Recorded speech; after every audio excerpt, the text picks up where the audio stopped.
Իրոք հայկական ավիացիայի ճակատագիրը այսօր հուզում է բոլորին եւ մենք կարծում ենք, որ հայկական ավիացիան պետք է զարգանա երկու ուղղություններով։ Առաջինը պետք է ինքը ունենա սեփական ավիացիա եւ հանրային խորհուրդը բազմաթիվ քննարկումների արդյունքում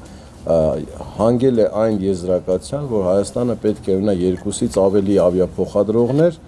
եւ պետք է պետություն մասնավոր գործընկերության շրջանակներում այդ գործառույթները իրականություն դառնան եւ այսօր արդեն մեր ունեցած ինֆորմացիայով արդեն Armenia Air ավիաընկերություն է գրանցվել եւ այսօր էլ Skynet մի ավիացիոն կազմակերպություն է նույնպես գրանցվել եւ սա այն խնդիրների իրականացման ճանապարհին քայլերն են, որոնց վերաբերյալ հանրային խորհուրդը տվել է իր կարծիքը։ Կան այլ առաջարկություններ նաեւ, որ բելգիական ուղղությունը կարող են զարգացնել մարդիկ, ովքեր ապրում են Բելգիայում, իրենք նույնպես պատրաստակամություն են հայտնել։ Միևնույն ժամանակ մենք նաև կողմ ենք այն բանին, որ ազատականացվի նաև մեր ավիացիոն փոխադրումները եւ կարողանանք մենք ավելի մատչելի տոմսեր ունենալ եւ զարգանա դրանով ոչ միայն ավիափոխադրումները, այլև ներքին туриզմը եւ արտաքին туриզմը։ Այս խնդիրների վերաբերյալ կարծում եմ, որ այս քննարկումները արդյունավետ կլինեն այնքանով, որ մեզ ի վերջո կհաջողվի ունենալ մեր սեփական ավիափոխադրողներին, որովհետեւ մենք շրջապատման մեջ գտնվող երկիր ենք, պատերազմը մեզ համար դեռ չի ավարտվել եւ Հայաստանը պետք է ունենա իր սեփական ավիացիան։ Ու նաեւ կողքից, ովքեր որ կցանկանան օգտվել մեր օդային տարածքից, կցանկանան մեր օդանավակայանի ծառայություններից օգտվել, ավիափոխադրողներ լինել, մենք նրանց նույնպես պատրաստ ենք հանրային հնչեղություն ապահովել նրանց գործունեությանը։ Skynet ավիաընկերությունը ստեղծվել է 1911 թվականի հոկտեմբերին Հայաստանի ազգային ավիացիոն ասոցիացիայի կողմից որպես դուստր ձեռնարկություն։ Այժմ ընկերությունը տիրապետում է սեփականության իրավունքով Jetstream 32 անգլիական արտադրությամբ 19 տեղանոց երկշարժիչային ինքնաթիռի այն ընդունակ է կատարել չվերթներ 1200 կիլոմետր շառավղով, հագեցված է ժամանակակից սարքավորումներով, որոնք ապահովում են օդանավի բարձր անվտանգությունը։ Տեխնիկական միջանկյալ օդանավականներում վայրեջքի դեպքում օդանավի հեռավորությունը բազմապատկում է այդ նույն 1200 կիլոմետր շառավղով։ Սույն ինքնաթիռը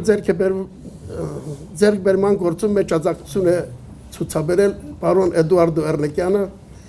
իսկ գործունեության մեջ միջև օրս աջակցություն է ցուցաբերում Արմենիա միջազգային օդանավականներ ընկերության տնօրինությունը, հանձինս պարոն Մարսելո Վենտեի եւ Անդրանիկ Շխյանի։ Skynet ավիաընկերությունը կոչված է Հայաստանի Հանրապետության տարածքում մոտ ապագայում իրականացնել ավիափոխադրումներ Երևան,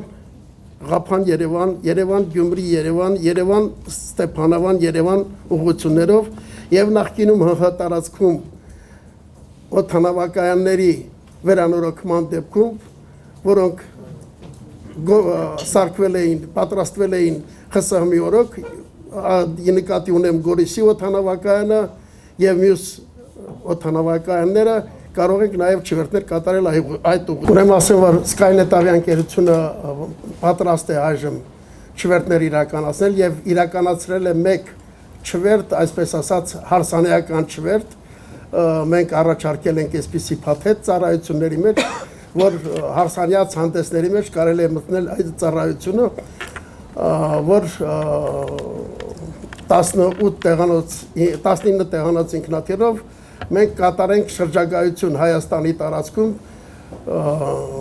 առայժմ մեկ այդպիսի ծառայություն մենք մատուցել ենք եւ ինչքան գիտեմ հրավիրել ենք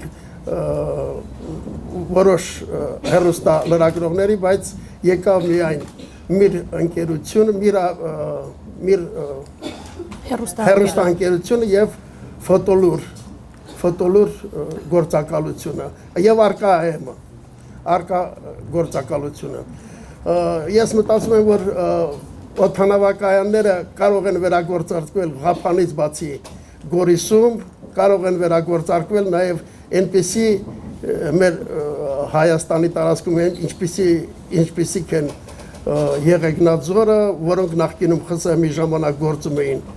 եւ այլ օդանավականներ, որոնք ունեին թռիչքային դաշտեր։ Պարզապես դրանք կարիք ունեն վերանորոգման եւ վերանորոգելուց հետո մենք կարող ենք այդ ուղղություններով նույնպես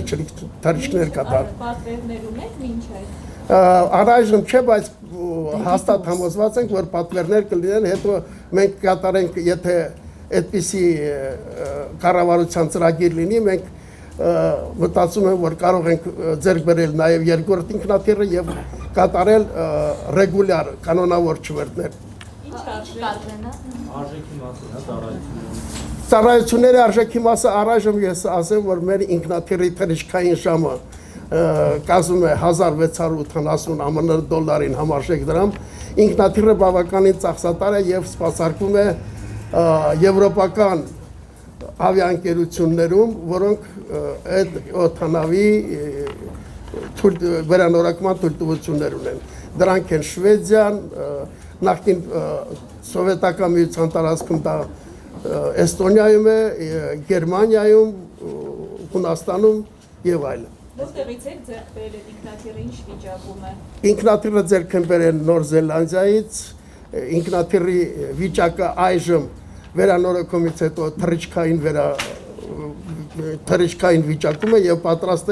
պատրաստ է կատարելու թռիչքներ։ Հենց այդ այսինքն 1 ժամ թռիչքի համար վարձակալելը 1680 դոլար է։ Այո, 1680 դոլար։ Դա օդանավակայանի ծախսերի հետ միասին։ Ուրեմն մենք ոչ միայն Հայաստանի տարածքում, այլև կատարենք Հայաստանից դուրս չվերթներ, դրանք են նախատեսում ենք ամառը կատարել Բաթումի ուղղությամբ չվերթներ, պատրաստում ենք կատարել Երևան-Թբիլիսի, պատրաստում ենք կատարել նաև Պարսկաստան չվերթներ։ Թավրիզ ուղղությունը մեզ համար հասանելի է եւ մոտ ապագայում մտածում եմ, որ մենք իրականացնենք այդ չվերթները, այդ ուղղություններով։ Դրանք ինչքան կազմեն։ Մոտավորապես ներկա հաշվարկներով Տոմսը Երևան-Թբիլիսի եւ Երևան-Թավրիզ ուղղություններով կարժենա նույն Երևան-Բաթումի ուղղությամբ կարժենա մոտավորապես 40,000 դրամ։ Նյուզայեմի հարցը խնդրեմ։